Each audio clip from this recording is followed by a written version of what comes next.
It's a quiet afternoon in Valletta, Malta. A resident stands in a kitchen where the lights have been off for a month. They point to the main electrical breaker, which is physically toggled to the off position. The apartment is a tomb of dead circuits and silent appliances. Yet on the table sits a fresh, white envelope from ARMS, Automated Revenue Management Services. Inside is a utility statement for electricity that, according to the physical meter, was never used. The document claims the household has entered a high consumption tier, resulting in a bill for hundreds of euros. To the resident, it's a mathematical impossibility. To the state-owned utility provider, it's simply how the software works. By early 2026, the Partit Nacionalista alleges that thousands of citizens are being overcharged in this exact same way. They call it a systematic theft from the public.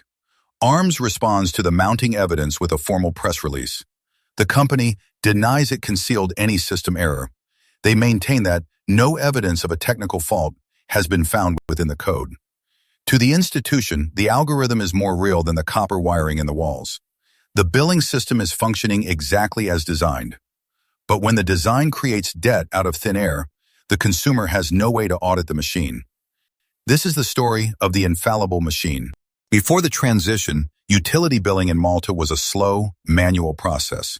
In the late 2000s, the government moves to modernize its aging infrastructure. They create ARMS, Automated Revenue Management Services, to streamline the national grid. The mission is to replace human error with a state-managed service delivery network. The new entity operates out of sterile, glass-fronted offices in the industrial town of Lucca. They implement a complex algorithm designed to promote efficiency through aggressive automation. It centers on a tiered pricing system that creates distinct bands of usage cost. The logic is straightforward. The more electricity you consume, the more you pay per unit. This is the revenue management interface at work, intended to reward conservation.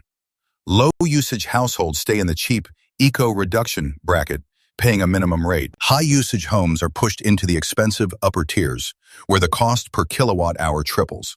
The software calculates these tiers based on a pro-rata distribution relative to the duration of the billing period. On paper, it's a sophisticated tool for managing national energy demand. The automated billing systems process hundreds of thousands of statements every month, converting raw data into revenue. For the consumer, the process is invisible. The physical meter on the wall sends digital impulses, and the server infrastructure in the back rooms handles the complex math. The institution views the code as an impartial judge of consumption, a system where human intervention is no longer required or desired. And for nearly a decade, the state maintains that the math is infallible. But by 2026, the global promise of automated efficiency is beginning to show its physical limits. In San Francisco, supervisors blast PG&E and call for an inquiry into the public utility system after power outages. In Waterbury, a 6-day water system outage forces the city into emergency repairs of its aging pipes. In Denver, Xcel blames a major airport outage on the failure of new equipment that was supposed to increase reliability. And in South Dakota, a 2-day IT outage is traced back to a simple, manual failure, mislabeled wires in a server rack. In Malta, the failure isn't a total blackout, but a steady digital erosion of consumer finances. By early 2026, the quiet frustration of individual households becomes a public data set. The Malta Independent begins receiving letters from consumers who have started doing their own math.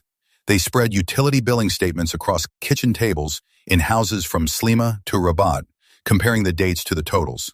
They find the flaw isn't in the meter, but in the frequency of the billing cycle. The ARMS software is designed to calculate eco-reduction entitlements on a pro-rata basis. If the system issues a bill for a shorter period than usual, it effectively shrinks the consumer's allowance for cheap electricity. The algorithm treats a normal household like a high-intensity factory for a single week. It pushes families into the highest possible pricing tiers before they've even turned on a heater. It is a billing system error hidden in plain sight, baked into the revenue management interface. The Partit Nacionalista begins aggregating these paper statements into a single, massive dossier. They aren't looking at isolated anomalies or individual mistakes. They are looking at a pattern of thousands overcharged by a machine that doesn't account for the calendar. The PN releases the data, calling the automated calculations a systematic theft from the public. They present evidence of residents being billed for industrial-level consumption during weeks when the apartment's main power breaker was physically switched off. To the public, the evidence is a mountain of physical proof. But inside the server infrastructure, the logic remains untouched. The institution looks at the data leak and sees no reason to blink. As the outcry reaches Parliament, ARMS issues its formal response. The company flatly denies it concealed any system error. To the state, the math isn't broken. It's functioning exactly as designed. ARMS retreats behind a wall of corporate PR. On January 16, 2026, the company issues a formal statement to the press. The utility provider flatly denies it concealed any system error. They maintain that no evidence of a technical fault has been found within the server infrastructure. To the institution, the allegations are a misunderstanding of how modern infrastructure works. Inside the Maltese parliament, the tone shifts from administrative concern to political warfare. The Partit Nacionalista pushes for a full inquiry into the public utility system. They characterize the automated revenue management as a mechanism for systematic theft. ARMS responds by doubling down on the integrity of its service delivery network. Officials argue that the software is merely following the tiered pricing logic approved by the state. In the eyes of the billing entity, if the bill is high, the consumption must be high. The machine does not recognize a physically switched-off breaker as a valid data point. It only recognizes the passage of time and the rigid math of the algorithm. Public demand for an independent audit is met with a bureaucratic stalemate. The revenue management interface is treated by the state as a black box. It is framed as something that is both infallible and legally unauditable. The institutional answer remains the same for every disputed statement sent to the kitchen table. The billing system is functioning exactly as designed.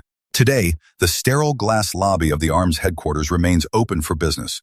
The customer service lines greet callers with the same automated menu.